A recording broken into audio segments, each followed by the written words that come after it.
L'origine de votre problème peut venir de vos croyances.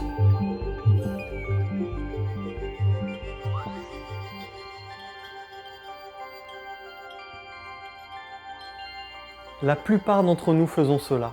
Si notre voisin, notre compagne ou notre collègue ne croit pas comme nous, nous pouvons lui en vouloir, le dénigrer et même manifester de la violence à son égard. Pourtant, personne ne peut avoir un ensemble de croyances identiques à quelqu'un d'autre. Pourquoi ? Parce que nos croyances se construisent sur nos expériences de vie relatives. Alors, afin d'avoir la paix, que nos croyances ne soient pas bousculées, nous nous entourons au possible de gens qui partagent les mêmes croyances que nous. Les athées avec les athées, les religieux avec les religieux, les scientifiques avec les scientifiques. Nous faisons des clubs d'alcooliques, des clubs de marginaux. Si vous désirez savoir ce que vous croyez, observez les gens que vous fréquentez qui ne dérangent pas votre vision du monde. Alors, qu'est-ce qu'une croyance ? Une croyance est un schéma mental mélangé avec une réaction émotionnelle. Dans telle situation, nous avons tiré une conclusion, et cette conclusion est devenue une référence. Nous avons alors associé cette référence à un schéma mental et à une réaction émotionnelle. Et cela est devenu une évidence pour nous. Nous avons alors créé notre croyance. Nos croyances sont donc un outil qui permet de définir ce qui est réel pour nous. C'est pour cette raison qu'il est dit que nos croyances créent notre réalité.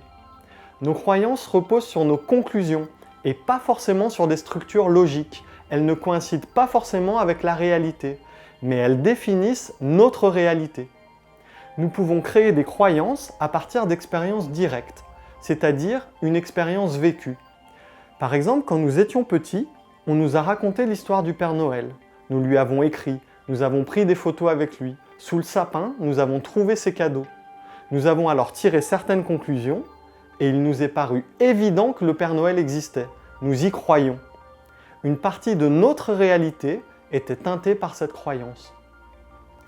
Mais nous pouvons également créer des croyances à partir d'expériences non directes, c'est-à-dire des expériences rapportées par quelqu'un d'autre, parce que nous faisons confiance à quelqu'un qui fait figure d'autorité. Par exemple, il nous a été enseigné et nous avons entendu dire que la Terre était ronde, et nous avons accepté cette croyance. Mais qui parmi nous a vérifié par ses propres moyens que la Terre est ronde ? Nous croyons que la Terre est ronde en faisant confiance aux autres et sans l'avoir expérimenté par nous-mêmes. En se basant sur ce principe, imaginons ce qui se passe lorsque nous appliquons ce procédé à quelque chose de la vie de tous les jours. Si durant votre enfance, votre père vous répète qu'il n'y a pas de travail, que dans la vie il faut trimer ou que les femmes sont intéressées par votre argent, que se passe-t-il à votre avis si vous faites vôtre ces croyances ? Vous expérimentez alors une réalité en phase avec ces croyances. Pourquoi la vie de notre voisin est différente de la nôtre ? Parce que nos croyances sont différentes des siennes. Quelque part, chacun vit dans sa réalité et nos réalités se croisent dans une matrice commune. Nos croyances peuvent donc être bénéfiques ou limitantes.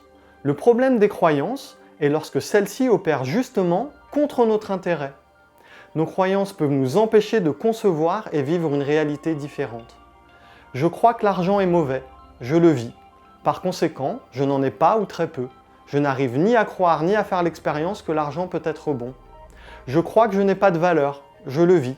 Les autres me traitent mal ou ne me voient pas. J'échoue dans ce que j'entreprends. Je n'arrive ni à croire ni à faire l'expérience du succès. Je crois qu'un travail est forcément pénible ou inintéressant. Je le vis. Je vais à reculons au travail, je m'ennuie, j'attends patiemment l'âge de la retraite. Je n'arrive ni à croire ni à faire l'expérience d'un travail épanouissant et enthousiasmant. Parfois, il arrive qu'une expérience soudaine vienne bousculer nos croyances d'origine. Par exemple, quand enfants, nous apprenons que le Père Noël n'existe pas, que c'était faux. Nos parents nous expliquent qu'ils ont acheté nos cadeaux. Ils nous montrent qu'il y a plusieurs Pères Noël dans différents centres commerciaux. À ce moment-là, l'ancienne croyance rentre en opposition avec la nouvelle croyance et il se crée alors un conflit de croyances. Cette nouvelle vision du monde se superpose sur l'ancienne. Cette contradiction génère un conflit en nous. Nous sommes alors face à une mauvaise perception et une charge émotionnelle qui viennent se répercuter là où nous avons de l'énergie disponible, c'est-à-dire sur notre physique. Résultat, nous somatisons, c'est-à-dire que nous transformons notre trouble psychique en un trouble physique.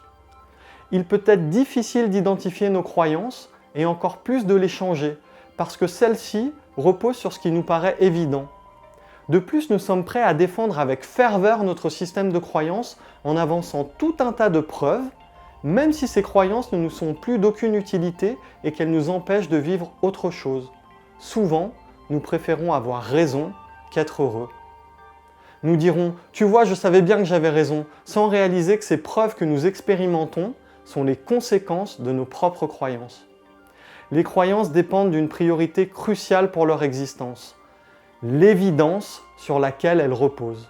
Pour dépasser une croyance limitante, mon travail consiste à aider une personne à pouvoir expérimenter suffisamment d'évidence positive. Elle peut ainsi créer et adopter une nouvelle croyance positive. Et si nos croyances permettent de créer notre réalité et que nous pouvons adopter différentes croyances, que décidez-vous de croire ? Merci d'avoir visionné cette vidéo. Si vous souhaitez expérimenter avec moi les bienfaits du neurotraining, je vous accueille en consultation sur Montpellier et Lyon. Si cela vous a intéressé et que vous souhaitez en découvrir plus sur le fonctionnement de l'être humain, sachez que je publie régulièrement du contenu vidéo ainsi que du contenu audio sur l'ensemble des réseaux sociaux.